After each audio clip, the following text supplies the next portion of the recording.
Episode 41, Taking the Blame. Alex no longer cared about what Mark had told him. He had bigger problems. What terrible luck. The universe was playing games with him. Now that he needed people to believe he was rich, he couldn't prove it. "Well, Alex," Kathy asked, "you wanted to prove you're rich, so where's the evidence? Can no one vouch for you?" She smiled when he couldn't answer. Everyone began talking again, and insults were hurled at Alex like artillery shells. Unable to answer, Alex merely glared at them. "Alex," Debbie whispered, looking worried. Alex stayed silent, but his expression was serious as he thought about what to do. "Alex, hand over the rest of the stolen money right now, or we'll have no choice but to call the police," Mr. Berkeley said, once again pressuring Alex. "Yes, have him arrested," Kathy urged. "He won't admit anything right now," someone said, "but once he's at the police station, he'll come clean." Alex wanted to argue, but his account had been frozen, and he couldn't prove anything. He held Debbie's hand tightly as he looked around at everyone. "Do it. Call the police," Mr. Berkeley ordered. A few impatient boys rushed toward Alex. "Leave him alone. I took the money," Debbie shouted. Everyone stopped talking and stared at her. "Debbie, don't be silly. Why would you do such a thing?" Mr. Morgan gaped at Debbie in disbelief. She looked at Mr. Morgan and then bowed her head. "I'm sorry to let you down, Mr. Morgan. I stole the cell phone and the money. No one else was involved. I'm so sorry." "Did you do it all by yourself?" asked Mr. Berkeley. "Don't lie to protect Alex." She waved a phone at them. "Look, this is Mr. Morgan's phone. If Kathy hadn't caught me red-handed, I wouldn't have admitted anything. Stealing that much money is serious, and I'm not stupid enough to take the blame for someone else."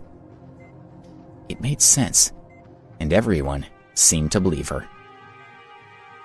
"In that case, we need to go to the police station." Mr. Berkeley grabbed Debbie's arm, ready to leave with her. Debbie glanced at Alex. Seeing him unsure of what to do, she was willing to take the blame to protect him from any injustice.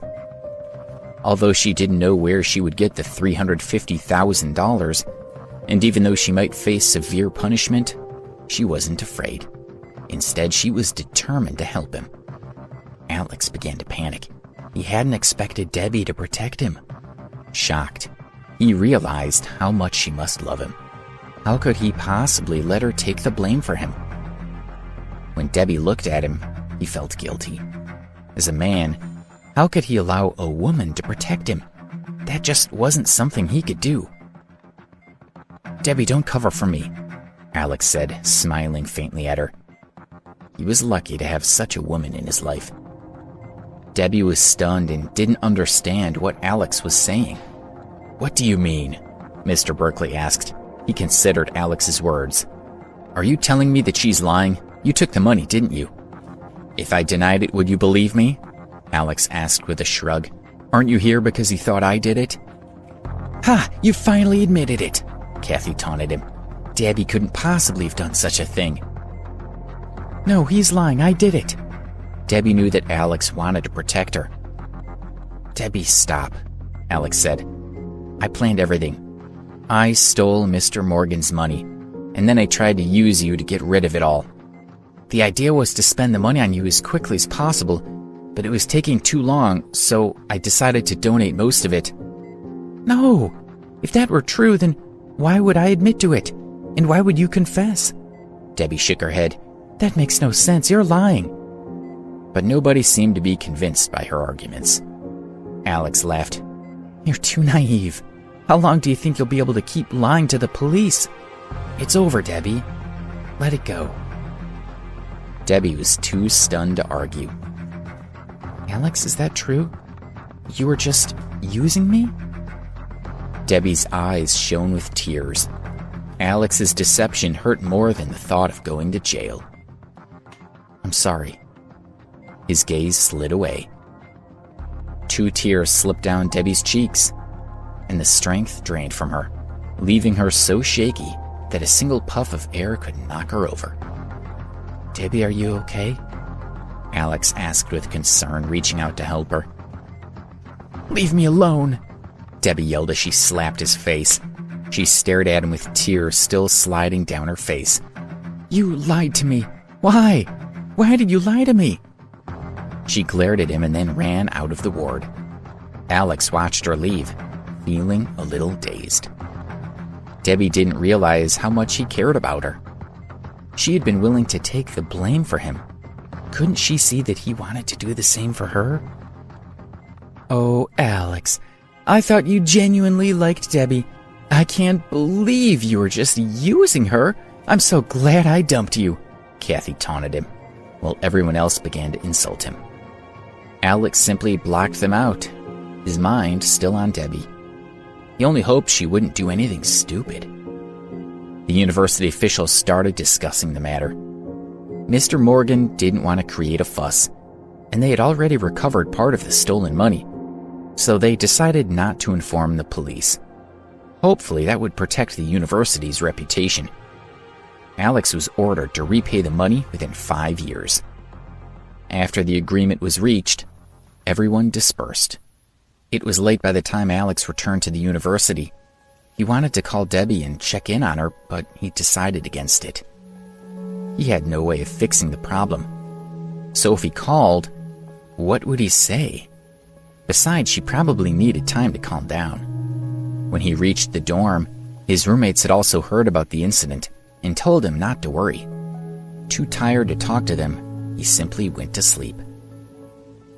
The next day, Alex was woken at 10:30 in the morning by his phone ringing. It was the cheerleader, Zara.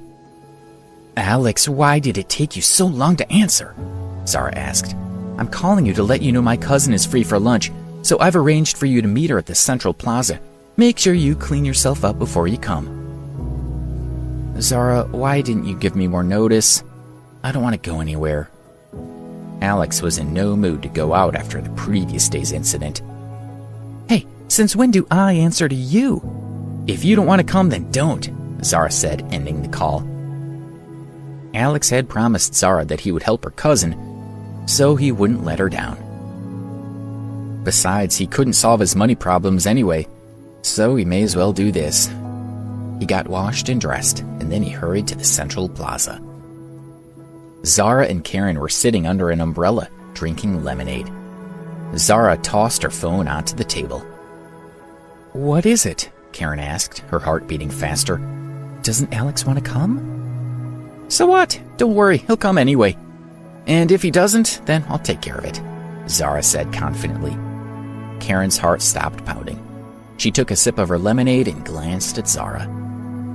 Zara's attitude toward Alex was still quite mean, so she didn't know he was rich. "That's good," Karen thought. "This means I have one less opponent." "Hey, did you hear what that loser Alex did?" Zara laughed when she thought about the situation in Shrimp King the other day. "No, what?" Karen was especially interested in hearing anything about Alex. "He was asking for money at the entrance." Zara filled her in on the incident. "Yeah, what a loser," Karen agreed. Of course, she didn't believe for a minute that Alex had asked for money, so Zara must have misunderstood. After all, when Karen first met Alex, she had also thought he was a loser with no money. "But the idiot surprised us," Zara said. "He turned up in a Mercedes-Benz." Karen choked on her drink. "What?" She wasn't surprised by the car. Many of the Supreme cardholders at the Metro Skybank drove such cars. But what if Zara realized Alex was seriously rich? "Karen, you should see your face," Zara laughed. "Were you thinking that the loser is rich?" "No, I asked Rachel, and she told me that it wasn't Alex's car. He was just driving it and acting tough." "Really? Zara, you're enjoying this far too much." Karen relaxed again. Zara didn't suspect anything. "No, that's not it. I know Alex, and that car doesn't belong to him," Zara said confidently, even though she had believed it was his at the time and had begged Alex for a ride.